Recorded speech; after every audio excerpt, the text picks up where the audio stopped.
All right. Imagine that you're running a taxi company, kind of like the 80s TV show Taxi, and you find out someone invented a car that drives itself. Do you, A, build a better product, or B, hire a bunch of lobbyists to write a law that says the robot car has to bring a human along anyway? For vibes.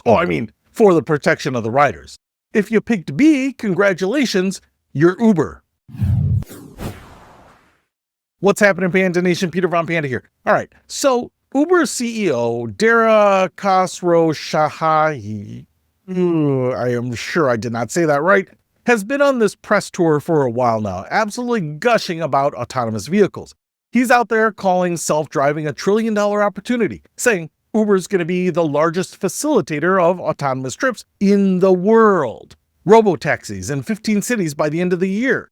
The man talks about robot cars the way I talk about a good rack of ribs, all slathered in sauce, and then I get it all over my face, and then all over my body, and then I just roll around in a big tub of it. Anyway, I get genuinely enthusiastic about the sauce. Maybe too enthusiastic. You can never get too enthusiastic about rib sauce, but for a while I bought it because on paper, the plan makes sense, right?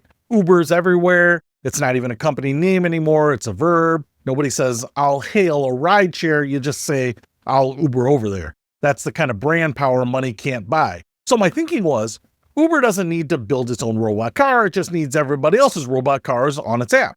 Waymo, Zoox, Rivian, the Chinese companies, Tesla, if Elon's feeling generous, whoever.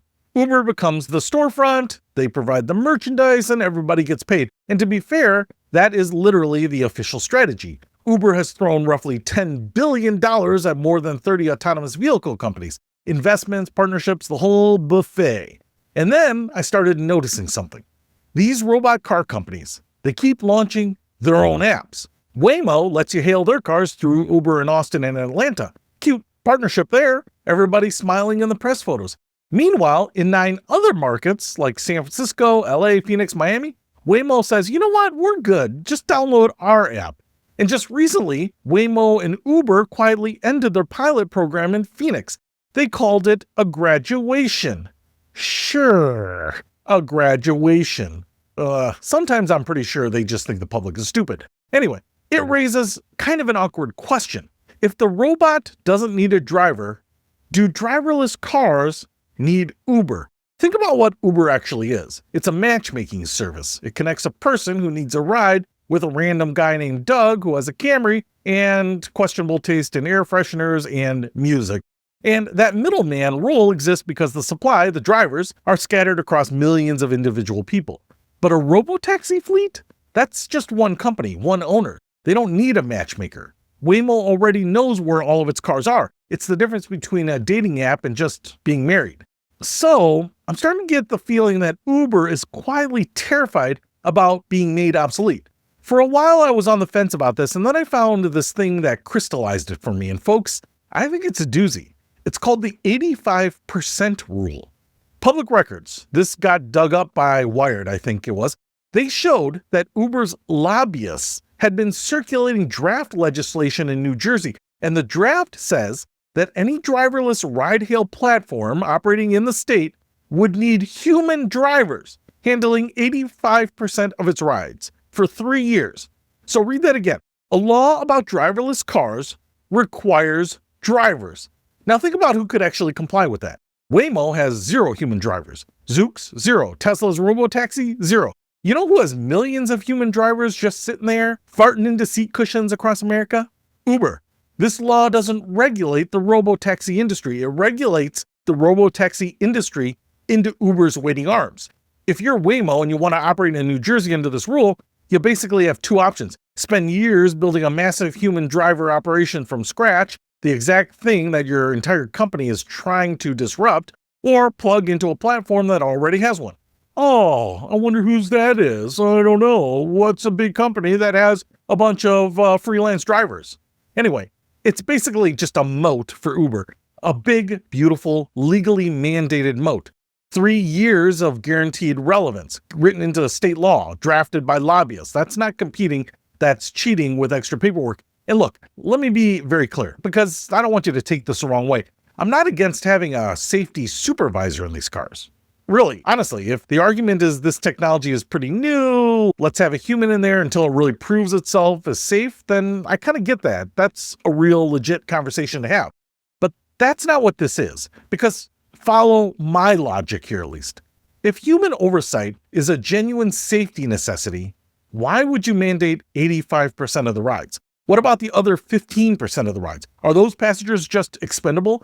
Sorry, dude, we got one of those unsupervised ones. Godspeed, you'll probably die.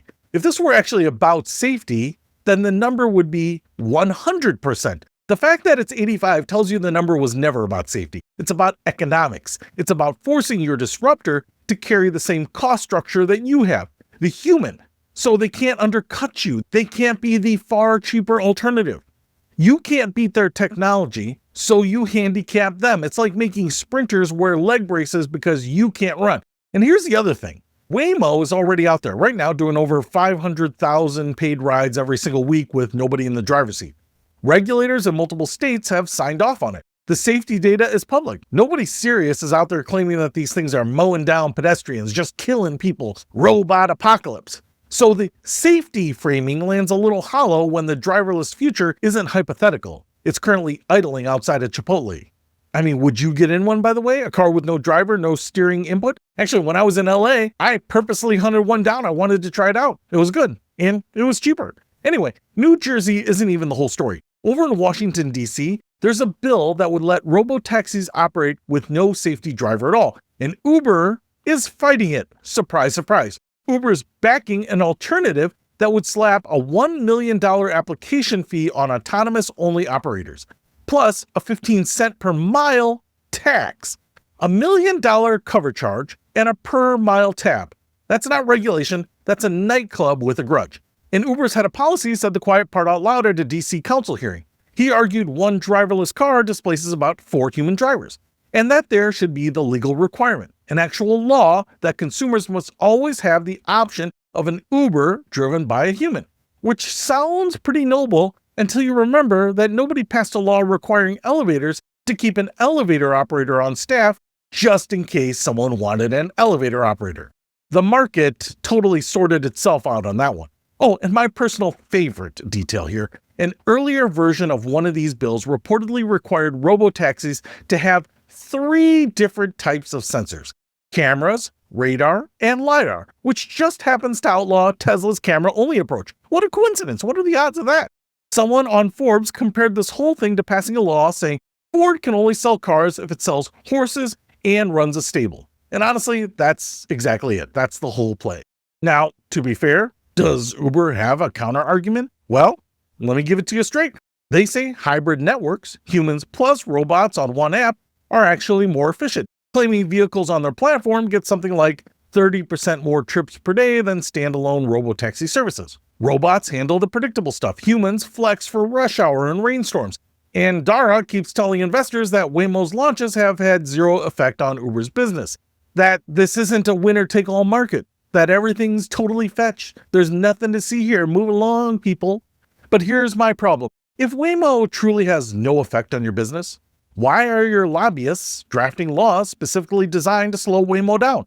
You don't spend lobbyist money on threats that don't exist. Lobbying is very expensive. Buying politicians is very expensive. It's the corporate equivalent of texting your ex at 2 a.m. Nobody does it from a place of confidence.